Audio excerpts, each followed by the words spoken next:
வாழ்க்கையில முன்னேற ஆசைப்படுறது தப்பு இல்லைங்க.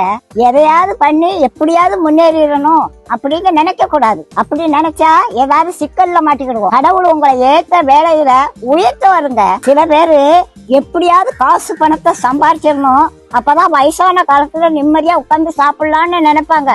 வயசான காலத்துல காசு பணம் எல்லாம் இருக்கும், ஆனா ஒன்னும் அனுபவிக்க முடியாது. பாட்டி வீட்டுல ஒரு எலி ரொம்ப நாளா தொண்டை பண்ணிக்கிட்டு இருந்தது. அதை எப்படியாவது பிடிச்சிடணும்னு கூண்டுக்குள்ள ஒரு தேங்காய் துண்டை குத்தி வச்சேன். ஒரு 9 மணிக்கு சத்தம் கட்டுச்சு, எலி மாட்டிக்கிட்டுச்சு. சரி இருக்கட்டும், காலையில எந்திரிச்சு காட்டு பக்கத்துல கொண்டு திறந்து விடுவோம் அப்படின்னு நினைச்சு தூங்கிட்டேன். காலையில பார்த்தா எலி உள்ளதான் இருந்துச்சு.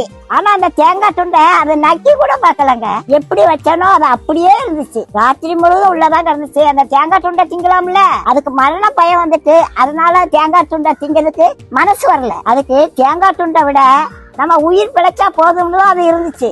அதே மாதிரிதாங்க காசு பணத்தை சேர்த்து வச்சாங்க.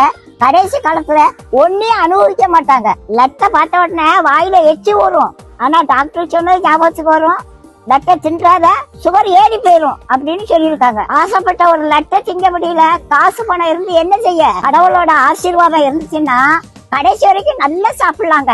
நாளைய தினத்தை குறிச்சு கவலைப்படாதீங்க. அந்தந்த நாளைக்கு அந்தந்த நாளோட பாடு போதுங்க. இன்னைக்கு சாப்பாடு கொடுத்த கடவுள் நாளைக்கு சாப்பாடு கொடுப்பாரு. நீதி நேர்மை உண்மை உத்தமமா மட்டும் வாழுங்க. கடவுள் ஒரு நாளும் உங்களுக்கு ஒரு குறையும் வைக்க மாட்டாங்க.